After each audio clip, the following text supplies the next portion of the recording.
Hello, everyone. Welcome. This is our our second Sunday meditation. I am Brian, and this is Kat. And I'm going to be doing a short talk, and Kat's going to be doing a guided meditation. And and it's good to be here. We're part of Awakening Truth, and we are a growing organization. And thank you for joining us. Thank you for listening. And so today's short topic is short talk, and so the talk will be about anywhere from 5 to 10 minutes. It's a short little Dharmette, and then the meditation, about 30 minutes or so, 20 to 30 minutes or so, maybe a little longer. And so today's topic is using our mindfulness practice to nurture happiness. So using our mindfulness practice to nurture happiness. And And it's going to have, this is really going to be like in two parts. First is suffering. And the second, so so the first part is suffering. And then the second part is nurturing happiness. Um, most of us, we begin a mindfulness practice to, to bring inner peace and happiness to ourselves. Yet we continue to suffer. And it's easy, particularly in the early days when we first maybe started a mindfulness practice, or we hear stories of these enlightened masters, and you think that it's easy to have a misconception that there is a place where there is no suffering, and that it's gone, it's over, there's no more. And and yet, one of the earliest teachings of the Buddha was the Four Noble Truths: the cause of suffering, and recognizing all life is suffering and causes suffering, and there's a way out of suffering. And the key, I think, with what we're really talking about is changing our relationship to suffering and working with our suffering and nurturing happiness, which is the second part of this. So, it's easy to when we're carried away by something to get into a vortex, to be spiraled down in a vortex of just bombarded by thoughts, bombarded with you know things that are we're telling ourselves or believing about ourselves. And so in this practice we recognize our suffering and bring our practice to our suffering. And this story, about the that one of the early teachings of the Buddha, he gave a talk about the second arrow. And they asked him, if you get shot by an arrow, does it hurt? Oh, yes, this bhikkhus. Of course, it hurts very much. And and then if you get shot by a second arrow, oh, that hurts even more. And the story was that the first arrow is inevitable. Pain is inevitable. The second arrow, third, fourth, fifth, sixth, and many more are what we tell ourselves about our suffering and how we can nurture our suffering, how we can, that's more correctly, how do we often um, continue on a vortex by what we're telling ourselves about our individual suffering, what's going on, um, with these second arrows in some ways coming up short, and what we're doing to ourselves. And these are like the second arrows. So the first arrow is inevitable, but the second arrow is what we do with this suffering. Are we saying, I'm not good enough? I can't do this. I don't, it's just whatever. It's just a bombardment of thoughts. And so part of this suffering is what we do to ourselves with these second and third arrows. And with our mindfulness practice is really bringing um, practice into play is the recognizing it quickly, to just recognizing it, recognizing what's going on, in an embodied sense, recognizing it in our bodies, how it resonates in our bodies, how does this feel? So the second part is about nurturing happiness. And so nurturing happiness, and happiness is impermanent. Why did the Buddha keep meditating? Right? Why did enlightened masters keep meditating? It's it's it's a very dynamic. Our whole practice is not fixed, and there's the process. The goal is the process. The process is the goal. It's working with our practice and nurturing happiness. It's a dynamic process, daily, every day. So happiness, um, nurturing you know, our happiness. It's watering the seeds of happiness. And so I'm going to talk about real briefly about there was an article in Lion's Roar magazine, oh gosh, years ago, by Thich Nhat Hanh, and Thai is the tradition I'm in, calls him, refer to him as Thai.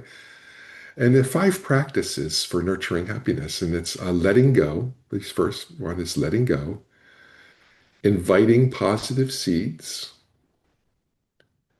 mindfulness, concentration, and insight.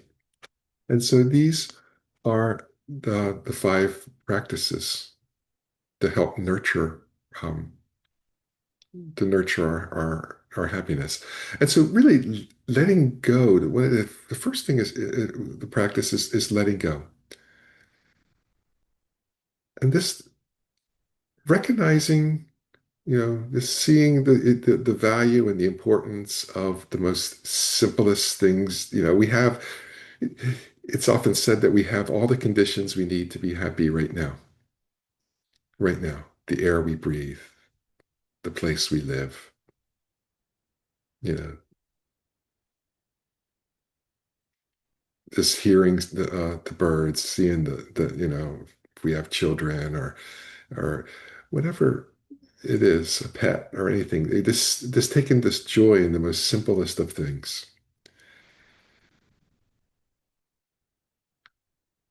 And so creating happiness, letting go, it's a kind of joy that comes from letting go. Um, I mean, just letting go of any obstacles, many things we believe are so essential and so necessary. Um, and we hold on to them so tightly. And it's when changing the perception of, letting them go sometimes doesn't mean we let go of what we do. It's just letting go of what's causing us these second and third, fourth arrows in our lives. Letting go of these arrows, recognizing the original arrow of the pain and the suffering, because that's there. But letting go of what we do to ourselves with the second, third, and fourth arrows, just letting those go. The next practice is inviting positive seeds. I love this term, seeds, like a gardener. And Ty often uses the example of gardening. And you nurture, you water. A plant needs water every day. Our relationships with our loved ones um, need nurturing every day. You don't you water a plant well, maybe not every day, but you water a plant when the plant needs water regularly. And that water is very important, and that's nurturing seeds in our relationships. This nurturing. So nurturing are inviting positive seeds, and these seeds can be very, very simple. They can be just recognizing the beauty in our backyard or out our windows. And so which brings to the third practice is mindfulness-based joy, which really just working with getting in touch. So not only getting in touch with the suffering that we feel, the original suffering, but also getting in touch and embracing of these wonders of life that are all around us all the time.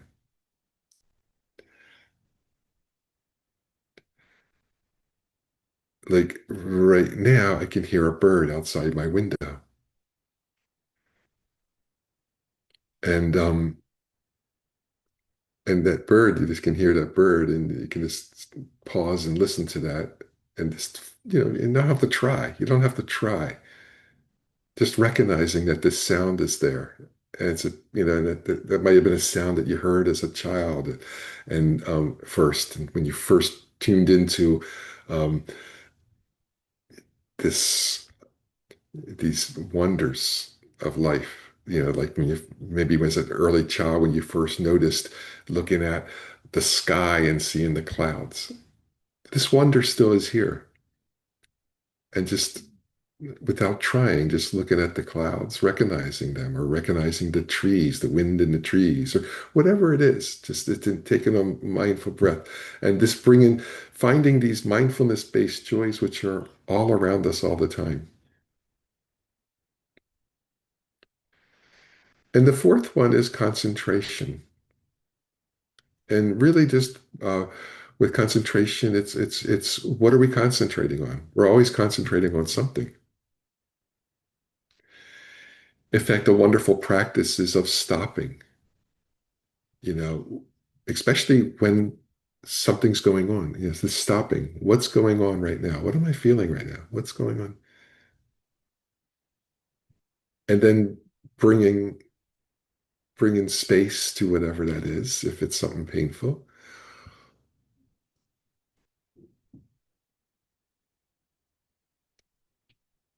And just really, in bringing up a one mindful breath or one mindful step and taking the joy in that one mindful step, the joy in that one mindful breath.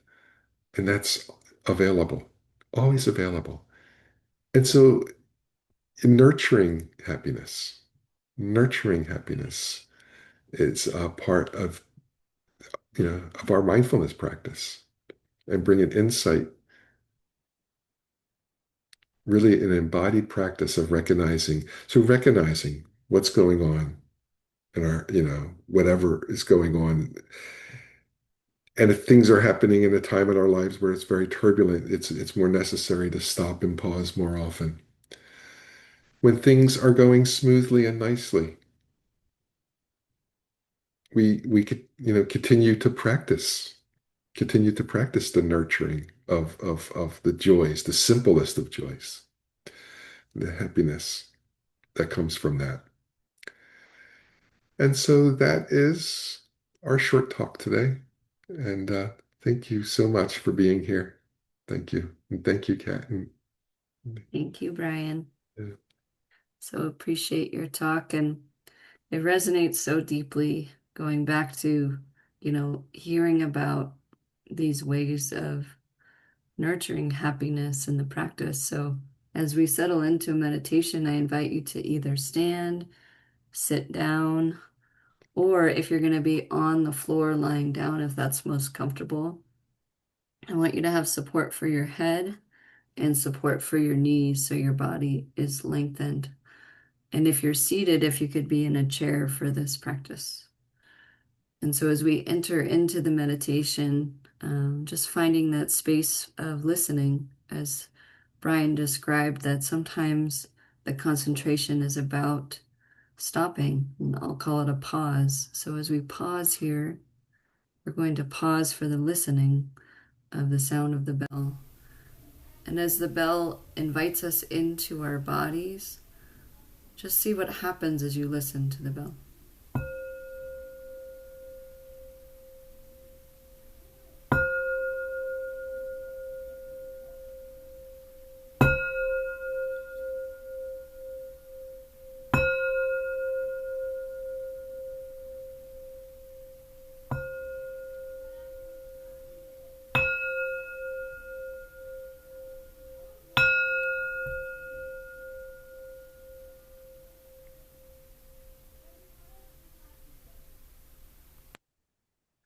So we might have some background noises. We're going to begin our meditation feeling our fingers and toes, feeling our connection to the earth right at our feet. So if you're standing, you're feeling the feet. If you're seated, your feet are planted on the ground below you, the surface below. And listen to the sounds furthest away from you right now.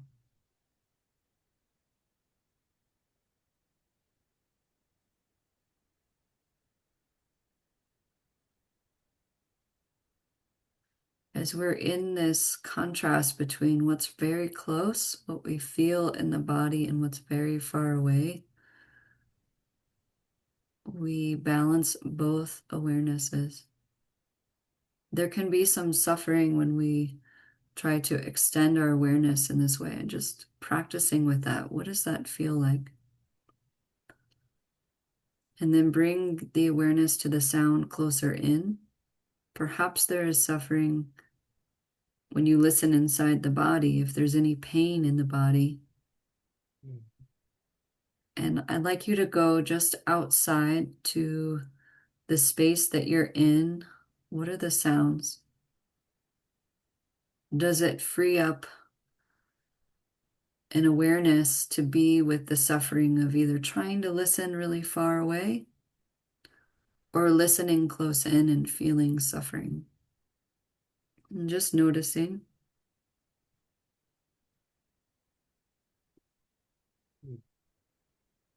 And as we begin to notice the tone, the Vedana of positive experience of listening, neutral experience, or one that we perceive as suffering or negative,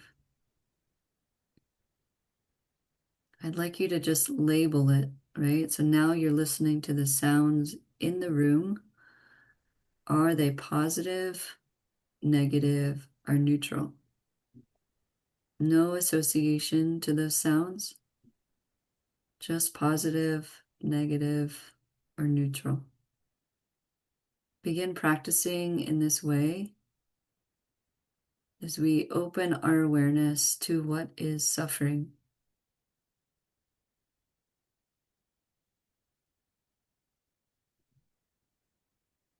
The sound outside impacting the sound in the room.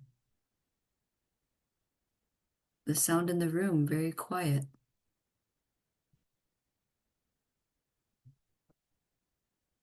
The sound of the house, perhaps the wood moves on the house.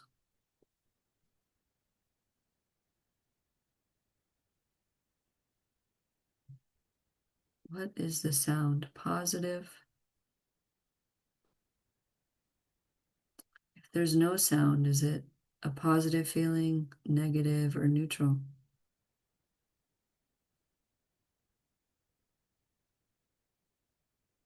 In this way, the mindfulness of listening is to become aware of the tone, positive, negative, or neutral.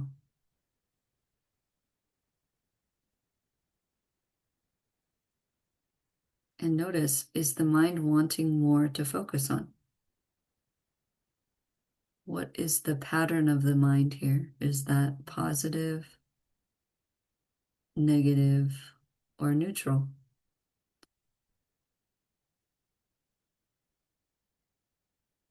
And notice if the mind is grasping, is it wanting a sound, or is it patient?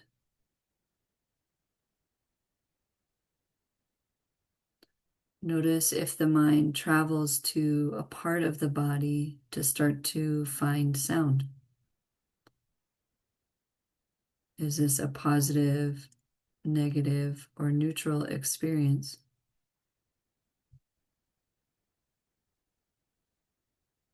Notice the way that the mind listens to my voice and how it fills the space.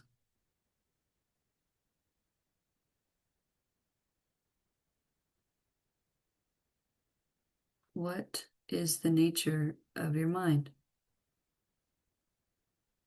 Is it okay with being in this unknown place of listening?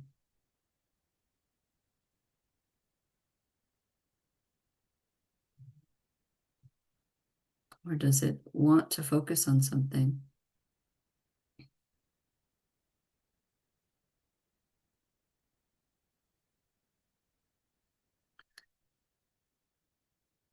Begin to listen to the breath in the body.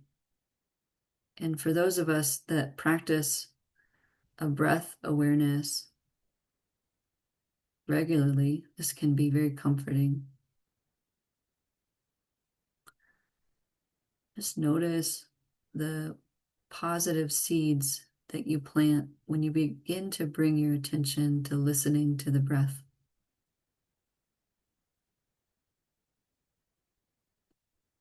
And simply by shifting your awareness into what you know is a clear, sincere anchor, you plant the seeds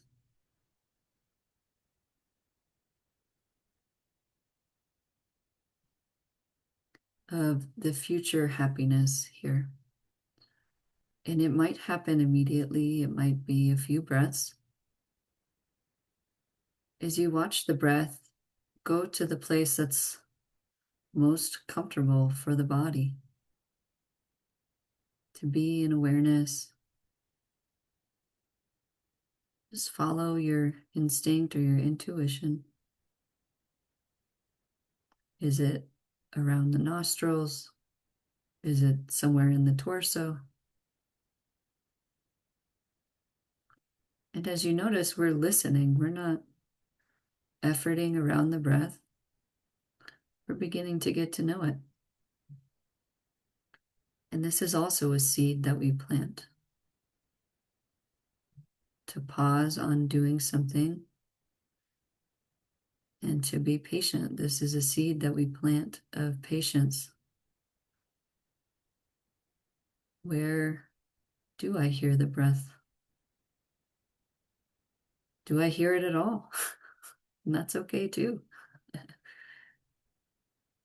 Am I expanding my definition of listening here? That's okay too. Positive, negative, or neutral. And continue to plant the seeds that are positive. What is a positive seed for you? To be patient, to stay with one point of the breath.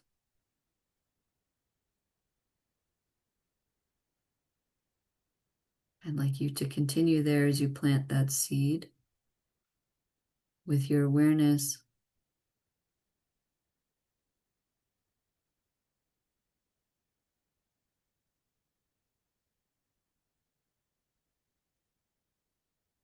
And for me this morning, I practiced before I came here with you, and the seed that I plant is a seed of coming back,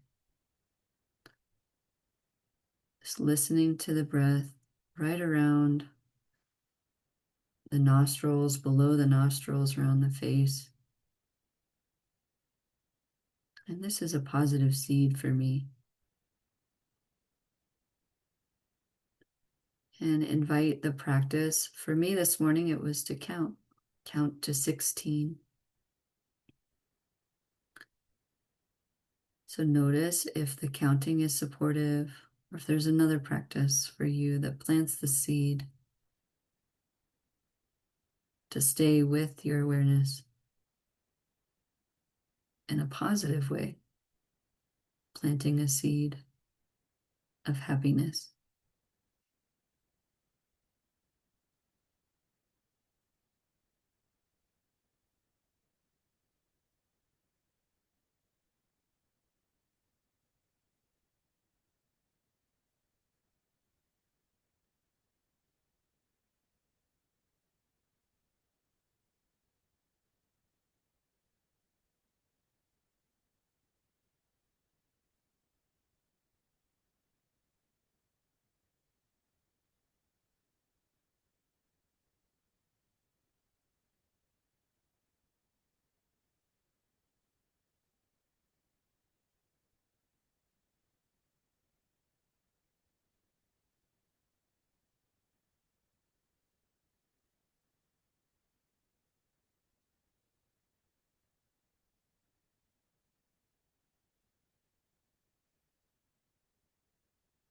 And once you finish a round of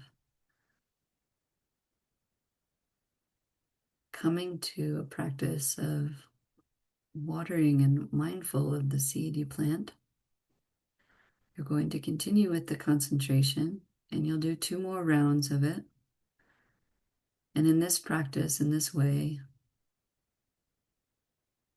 come back to what's most important to you that you're watering, knowing the seed you water, and you water it with your mindfulness and your concentration. So, how will you continue to water the seed? For me, it's to count to 16, to follow the breath, and to listen. And if I sway away from a number, if I cannot track it, I go back to 1. And I continue in the concentration until I go from 1 to 16 with a steady awareness. And we'll call this practice. So try it with me 2 times. See if you can stay with a practice that you have for about 16 breaths. And if you sway away, just come back to 1. Try again.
Notice your response to yourself. Is it negative, positive, or neutral as you do the practice? It's less about completing the practice, it's less about the goal and more about the process, as Brian shared. So as we continue and you're with the practice, we'll do this 3rd round, aware of a place of the breath, the style of practice that's right for you. Count to 16. Notice if you sway away from the breath and how you treat yourself as you come back.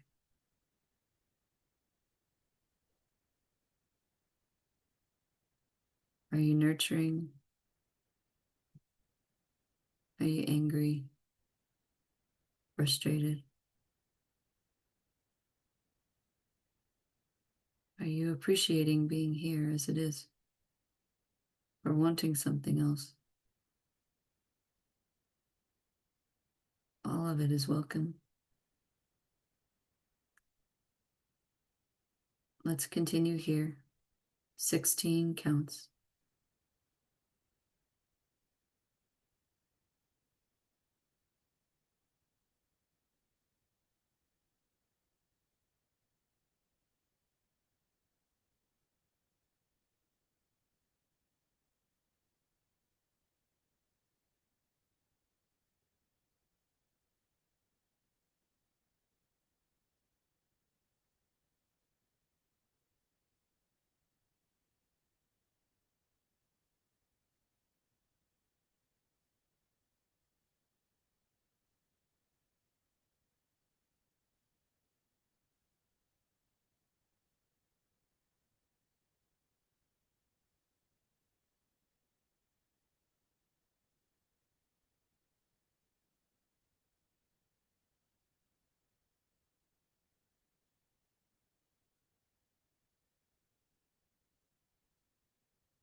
And if you get to 16, start again.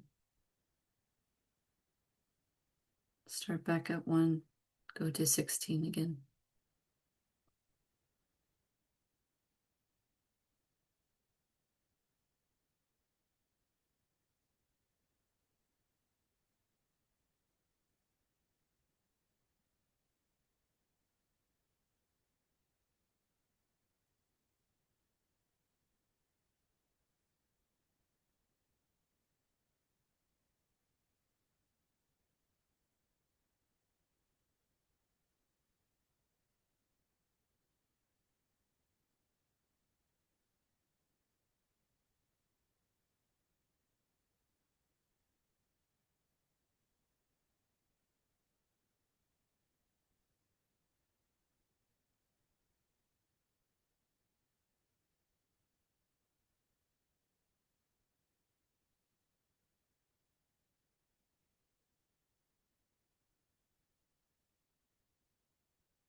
And finding your way now with a full breath, we'll move through the body with this awareness and concentration you've created with the seeds of happiness, beginning at your feet, feeling the toes all the way through the muscles, the space that the feet take up through the arches, the heels, outer edges, inside of the foot. And just notice, is it positive, negative, or neutral to be in awareness with breath, with the toes and feet. All is welcome. How do you plant the seeds and water those seeds to nurture happiness?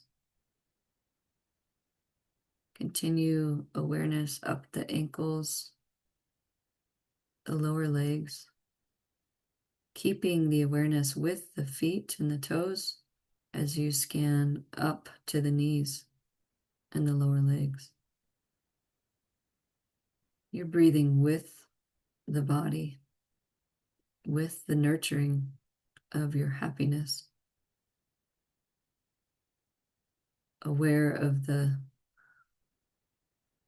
lower thigh, the mid thigh, and the upper thigh. Now the entire legs and feet and toes.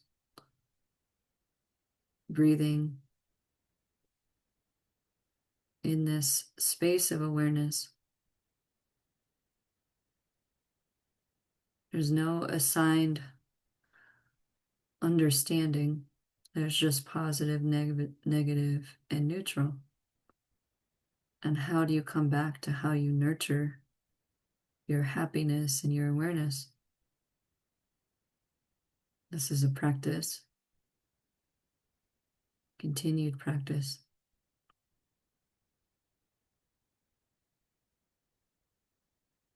Aware of the pelvic base, the seat that you connect all the low body to, and still keeping the awareness on the legs and the feet and the toes. Now the pelvis and the hips, femur bones and the sockets, they're all a part of this awareness of breath with nurturing happiness. Aware of the low belly, the low back, all the organs inside the lower part of the torso, traveling up to the mid-torso, the lungs, diaphragm, everything that's inside the bones, every part, every system of the body in the awareness of breath and the awareness of nurturing happiness. Is it positive, negative, or neutral experience to water the seed of breath with body? traveling all the way up the torso. So now all the torso, all of the pelvis and legs and feet, everything except the arms and head are in your awareness, in your breath.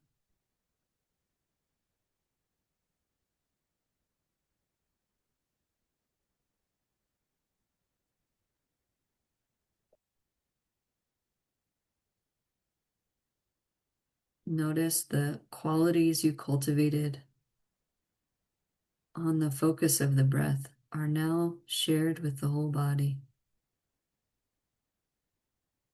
Patience, surrender, love, kindness. How would you name the quality now? Now that you've experienced it longer, what is the quality of the happiness you cultivate? Joy, compassion, equanimity.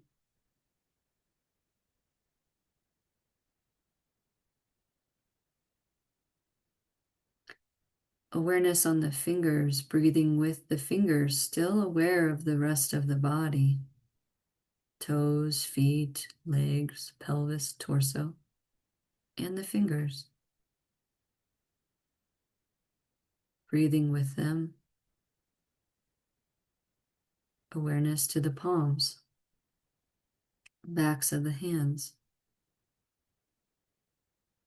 into the wrists, lower arm to the elbow, upper arm to the shoulder. Now the entire body, except for the neck and head, is in your awareness. Breathing with.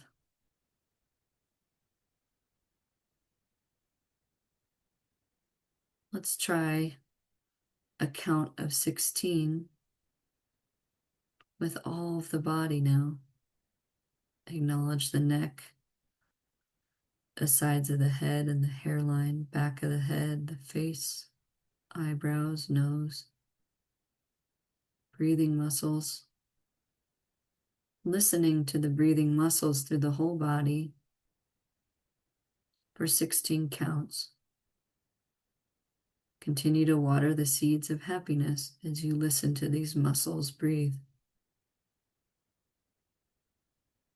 You can listen with a feeling of sensation, a sound,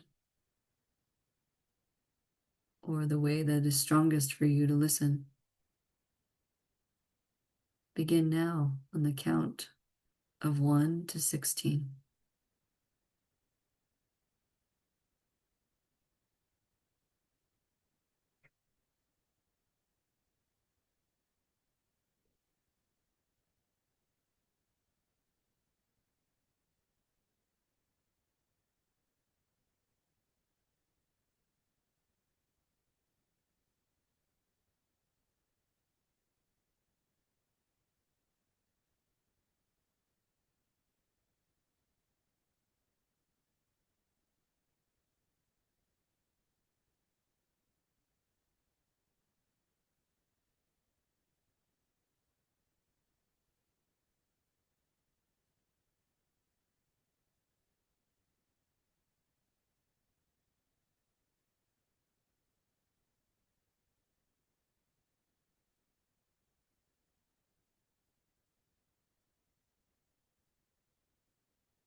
Aware of cultivating happiness in the body. What is the source? What within you created your ability to practice this morning? There is no right or wrong answer. Is it a guide that you practice with? Is it the lineage and the guides of those guides? Is it an infinite source? What is the source? Feel that source through your whole body. Feel it as love. is always here with you, permeating all of your experience, supporting you to nurture your happiness. Honor that source here.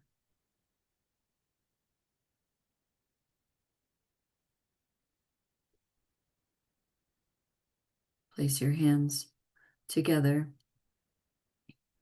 and open them as if you're going to do an offering.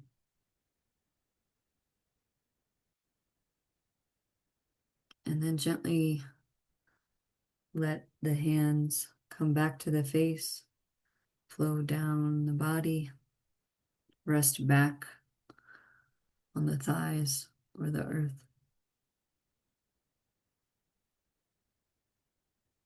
Soften your gaze as you notice the experience in your body. What's the experience of the sound of the bell now? How has it changed since the beginning?